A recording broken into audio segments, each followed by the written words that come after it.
Hello friends, তোমরা নিশ্চয়ই এইসব দেখে বুঝেই গেছো আমরা কি করছি। আমরা একটা টি পার্টি করছি বদ্দির বাড়িতে। আর এই দিকে দেখো, রিওকে তো নিমকি দেওয়া যাবে না, তাই ওকে একটা মেরি বিস্কুট দেওয়া হয়েছিল। ও দেখো না, মনে হচ্ছে মানে একবারেই খেয়ে নেবে, কিন্তু খেতে তো পারবে না, কারণ এখন ওর দাঁত ওঠেনি, একটু একটু দাঁত উঠছে। আর দেখো, ও মাই গড, বাচ্চাদের এই কিউট স্মাইল দেখলে মানে যে কোনো মানুষই ফিদা হয়ে যাবে। দেখেছো, ওর হাসি দেখে তো মানে সবাই হাসছিল ওইখানে। ও মাই গড, দেখো।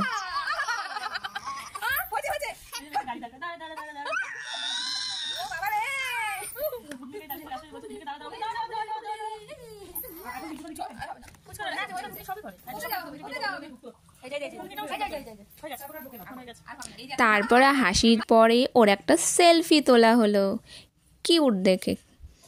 তারপরে এই দেখো, আমার মেয়ে তো কফি পেয়ে নিমকি দিয়ে খেতে শুরু করে দিয়েছে, দেখেছো? এই দেখো আমাদের কফি খাচ্ছে ও, দেখেছো?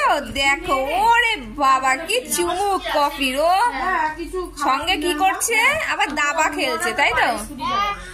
হ্যাঁ,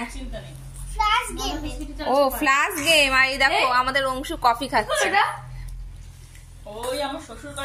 ঠিক আছে, এবার দেখো। তারপরে আমাদের অনু মহারানী এসে বসেছে, দেখেছো? আর ওদিকে মামুনও ছেলের সঙ্গে খেলা করছে, আর এদিকে আমিও রয়েছি। ওদিকে বদ্দি তো রিওকে নিয়ে বসে আছে, আর এদিকে বিভা বলছে, যখন তখন ভিডিও করে, পজিশন নেই, আর যখন তখন ভিডিও করছে। আর মামুন তো মুখই দেখাবে না, মুখ লুকিয়ে রেখে দিয়েছে ওর পার্স দিয়ে। বলছে আমি মুখ দেখাবো না, এই দেখে তো সবাই হাসাহাসি করছে যে কেন ও না, ও মুখ দেখাবে না। আমি যে ঠিক আছে, তোমার মুখ তো আমি ঠিক তুলবই। আর এদিকে আমি একটু কফি খেয়ে নিচ্ছিলাম, ঠান্ডায় একটু কফি, ও গরম গরম কফি বদ্দি বানিয়ে নিয়েছিল। এই দেখো, বদ্দিও বসে পড়েছে আমাদের সঙ্গে, এদিকে বিবাহ খাচ্ছে। এই যে বলতে শুরু করে, আরে একটু দাঁড়াও, যা সুন্দর করে ভিডিও করে একটু পোজ দিয়ে নিই।